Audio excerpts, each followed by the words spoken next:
Says a lot about Sunderland, I reckon. Number of bakeries we got. Now, I'm not claiming that we got the most bakeries of any city.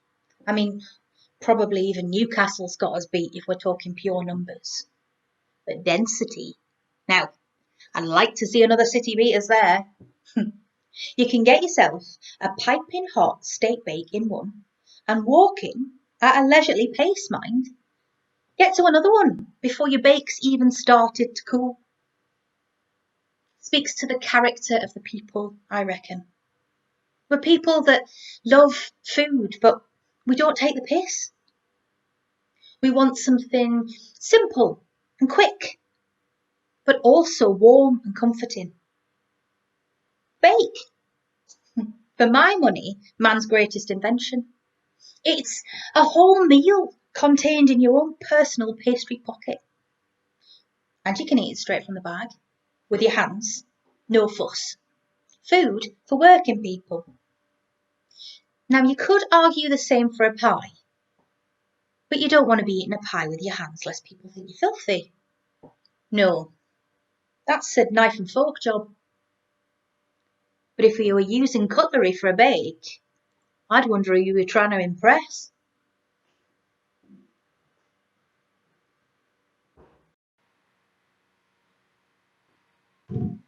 Ask yourself, how many of those posh bakeries, the Pret or what have yous and the like, have we got in Sunderland? They don't make real food for working people. You get yourselves, say, a ham and cheese sandwich from one of those places. You don't just get ham and cheese. God, no. You get salad and trimmings and everything stuffed in there. Can't eat that with your hands. Lettuce falling out, relish dripping out the bottom. Defeats the point of a sandwich. I work in a bakery myself, in case you hadn't guessed. I've done since I left school at 16. I was never much good with the academic stuff, science, maths and that malarkey. I was good with my hands. Home economics, they called it back then. Mrs. Vaughan, the teacher, said that I was a pragmatic baker. Inventive.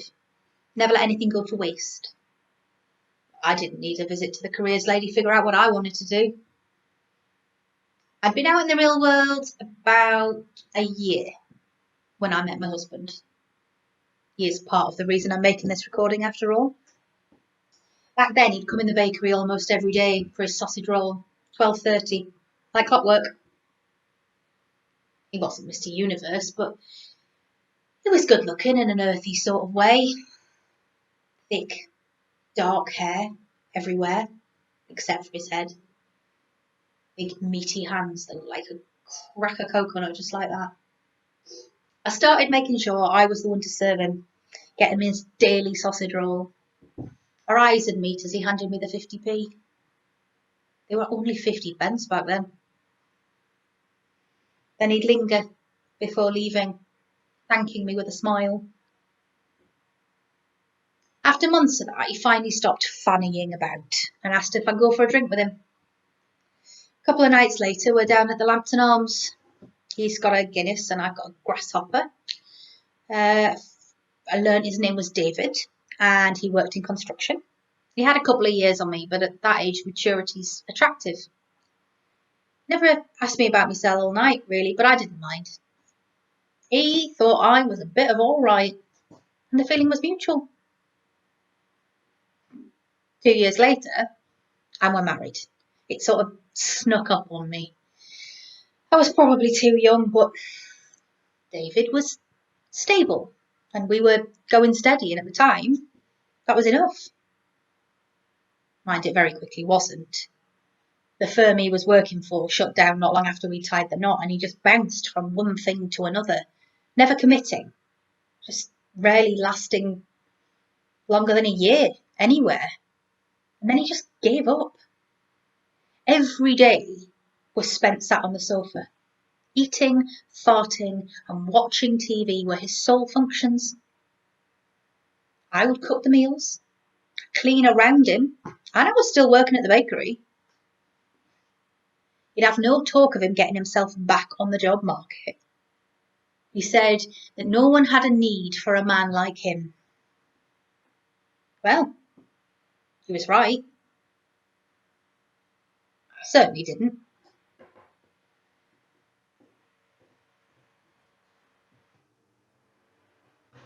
I learned to resent him. Even the sight of him was enough to ruin my day. I used to hate 5:30 because it meant I had to leave work and return home to him. I gave him my best years. And what did I get in return? A slowly swelling liability who couldn't even be asked to get it up for me anymore. I knew I wanted him gone. I just didn't know how. Divorce would have been too much of a faff on. Anyway, house was in his name. I didn't want to lose all this. The house wasn't the problem. I just needed him out of it. And then it came to me. That's why I'm making this video. The problem with committing the perfect crime is you never get any credit. I started by researching. Black widows, they call them. God, I think they're great. Women of action. There was this one woman in Japan who got through 7 husbands. I don't know where she found the time. Reading about those women, I figured out how I was going to do it. Antifreeze. He took no notice of anything I did. So why would he notice if his hot pots tasted a bit different? He never had the most refined palate. Lived off sausage rolls half his life after all. Took longer than I thought it would, but one day, when I'd announced I'd come home, I didn't get the usual grunt in return. Then I just had to get rid of him. Size he'd got to. It was harder getting him off the sofa dead than it was when he was alive. But I had a plan to dispose of him. I'm pragmatic. I don't like waste. And what would the good people of Sunderland care if their corned beef bake had a bit extra crunch? The rate they're consumed round here, David was sold out in a week. He didn't have any living family. And, well, you don't have much of a social life sitting on a sofa. So there was no one to cause a fuss when I declared him missing. That was a year ago. Not a peep. But where's the fun if no one ever finds out? I want to be on one of those lists, next to that woman from Japan. So I'm going to put this on a memory stick and I'm going to hide it in the attic.